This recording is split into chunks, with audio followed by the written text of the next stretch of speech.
Hello, church. This week, we are continuing to explore what it means to have a faith that moves us to action, that moves us forward by looking at the teachings found in the New Testament book of James.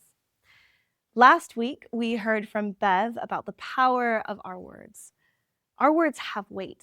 They can heal and they can harm, but mature faith learns when to speak, when to listen, and how to bring life with every word.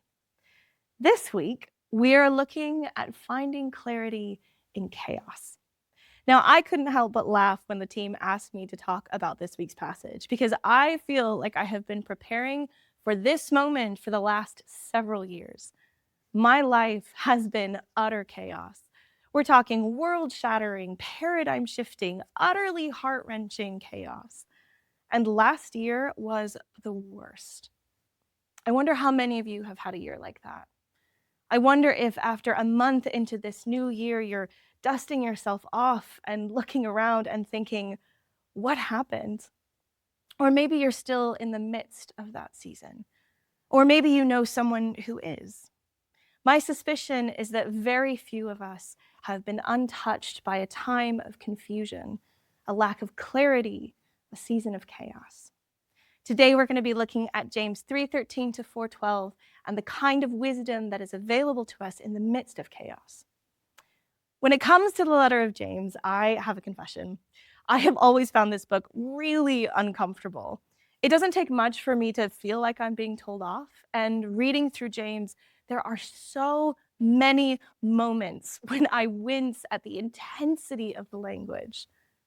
Maybe it's just me, but I sometimes think you could sum up the entirety of James's message in 3 words. Just be better. Or perhaps more bluntly, you think you have faith? Prove it. And this week's passage seems to start in that same vein. Verse 13, who is wise and understanding among you? Let them show it by their good life, by their deeds done in the humility that comes from wisdom. You think you have wisdom? Prove it. But on closer inspection, I actually think there's much more kindness and more gentleness in this passage. For example, let's look at what James says about the nature of wisdom. First, he tells us that wisdom comes from heaven.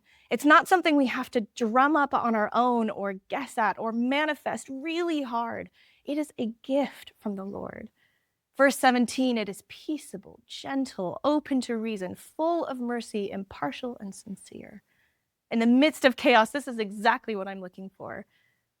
But I find it really interesting that what isn't mentioned in that list is clarity. Clarity to me is that moment when everything clicks into place, where the answer is revealed and the way is understood. Think of it like a light bulb coming on. It's a relief when it happens, especially when the answer has seemed long in coming. But being able to see things clearly is not the same as being able to act wisely. Wisdom takes time. It takes making mistakes, learning from those mistakes, growing, making more mistakes. If clarity is a light bulb, wisdom is the sun, taking hours from that first moment where the black of night becomes a very dark blue to the full radiance of a noonday sun. While the title of this message is Clarity in the Chaos, the truth isn't quite as tidy as that. It doesn't fit into neat titles. Wisdom doesn't happen all at once. It takes time, a willingness to wait, which in the midst of chaos can feel like agony. When everything is telling you to try and scrabble back something like control, wisdom is a willingness to humble ourselves, to be patient, to trust. I think it's interesting that James chooses to quote Proverbs 3 at the end of this particular passage, because it's in Proverbs 3 that we find the words, trust in the Lord with all your heart and lean not on your own understanding. In all your ways acknowledge him, and he will make your paths straight. And again, in Proverbs 3, it says, be not wise in your own eyes. Fear the Lord, turn away from evil. It will be healing to your flesh and refreshment to your bones. Now, this is my imagination, but I can't help but think that James had the entirety of this proverb in his mind when he was writing about wisdom. Proverbs 3:7, turn away from evil. James 4:7, resist the devil and he will flee from you. Proverbs 3:17, all wisdom's paths are peace. James says in 3:18, peacemakers who sow in peace reap a harvest of righteousness.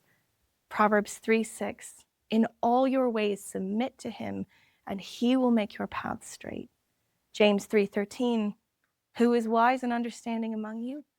Let them show it by their good life, by their deeds done in the humility or the submission of wisdom. But how are we to enter into that space of trust and humility that leads to wisdom?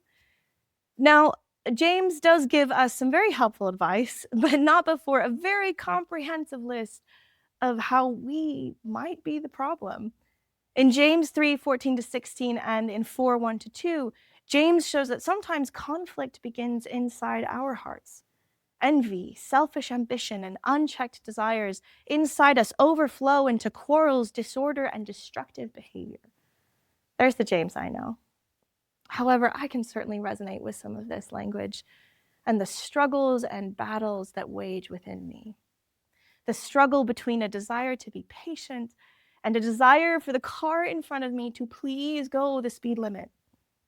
The struggle between the desire to forgive and the unwillingness to let go of anger and bitterness towards those who have hurt me and hurt the ones I love. What about you? What desires wage war within you? Because the truth is, sometimes we are in a season of chaos because of what others have done, but sometimes we are in a season of chaos because of what we have said or done. But even still, that does not disqualify us from grace. 4:6, he gives us more grace. It is that simple and that profound. We don't have to wait to have clarity in order to experience the peacefulness and the gentleness of heavenly wisdom. And because it's James, he has some pretty specific pieces of advice. First, when we have wisdom, our actions will flow from humility. If humility and wisdom are so closely intertwined, I wonder if the first step in this battle for wisdom is to surrender. I don't want to give spoilers, but later in his letter, James encourages us to confess to and with each other. Now, I have a regular practice of confession with a few close and trusted friends, and I would encourage you to practice surrender with each other. Don't keep this to yourself. Practice humility by regularly admitting to a trusted friend the ways in which you get things wrong. It can be the little things. I cut someone off in traffic today. I snapped at my sister. I wasn't honest to my boss about how much work I got done. As Matt talked about this in week 1 of the series, sometimes the chaos we find ourselves in is just the tragic reality of living in a broken world, and there's nothing to confess. But this is for the times when there is. Start small, but start together, and then remind each other of the one who never runs out of grace. Second, and I want to walk through this very carefully, but James tells us in 4:2, you do not have because you do not ask. You do not receive because you ask with wrong motives, that you may spend what you get on your pleasures. Now, I know people who have had this verse used against them, who in the face of enormous, long-lasting physical suffering have been told, maybe your heart isn't in the right place. Hopefully, it is self-evident how damaging and how painful that can be. But more than that, I don't think that's what this verse is addressing. James is talking about asking for things that are ultimately destructive. They cause chaos. If I were to ask God to further my career just so I can prove to everyone that I'm better than them, for my own sake and for the protection of those around me, there might be a very good reason why God is not going to answer that particular request. Or it might be more serious than that. A prayer that those who have wronged me and wronged those I love would be punished. An honest prayer, but not one that brings life or peace. James is right. We must ask for what we desire. But when we ask from a place of humility and surrender, we allow God to shape the very requests themselves until they align with his heart. And that is wisdom. James has a final promise for us, a simple way in which we might have wisdom even in the midst of chaos, even when that chaos is partly our doing. Chapter 4, verse 7, draw near to God and he will draw near to you. The God who made the universe loves you. He wants to be with you, but he won't force you. And I know that in those seasons of chaos, the lack of clarity, the silence of God can be deafening. But silence is not absence. Draw near to God and he will draw near to you. There is a beautiful poem by a Welsh poet named R.S. Thomas that captures the wonder of this truth, the wonder of a God who longs to be near us. Thomas sets the scene. God holds up the globe and says to his son, look. The land that the sun sees is radiant with slime. The light is burned. It is a place of chaos and confusion. People are holding out their thin arms in desperation. It is a bleak picture. But the poem ends with this line. The sun watched them. Let me go there, he said.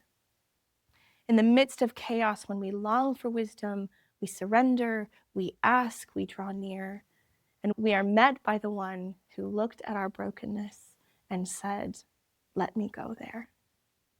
In the midst of chaos, when we long for wisdom, we surrender, we ask, we draw near, and we are met by the one who looked at our brokenness and said, let me go there.